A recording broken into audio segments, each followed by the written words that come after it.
श्रीमद् भगवद गीता अध्याय 3 कर्मयोग श्लोक 7।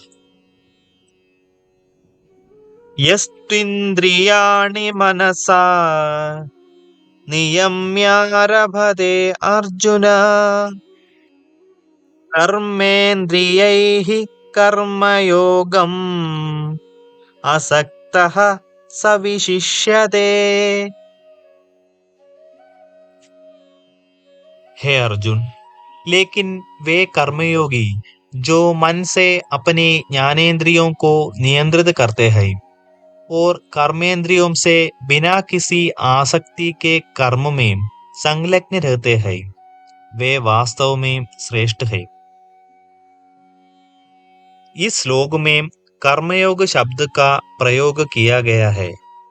यह दो मुख्य अवधारणाओं के सामंजस्य से बना है। कर्म अर्थात व्यावसायिक कार्य और योग अर्थात भगवान में एकत्व।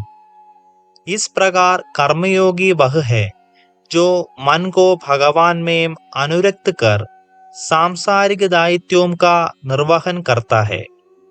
ऐसा कर्मयोगी सभी प्रकार के कर्म करते हुए कर्म के बंधन से मुक्त रहता है।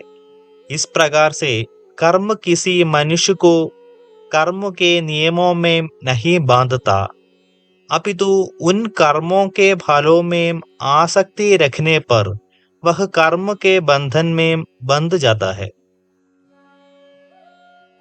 कर्मयोगी की कर्म के फलों में कोई आसक्ति नहीं होती। दूसरी ओर पाखंडी सन्यासी जो कर्म से तो विरक्त रहता है परंतु आसक्ति का त्याग नहीं करता, इसलिए वह कर्म के नियमों के बंधन में बंध जाता है।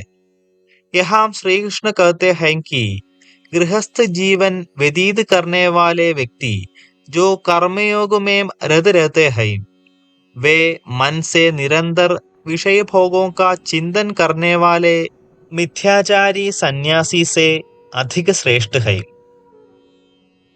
जब कोई संसार में शरीर से काम करता है किंतु मन भगवान में अनुरक्त रखता है तो उसे कर्मयोग समझना चाहिए।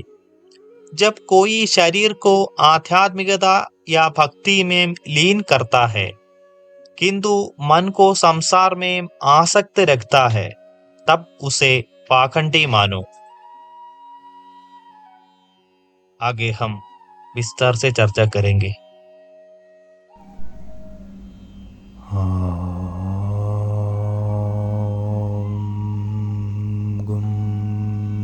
गुरुभ्यो नमः।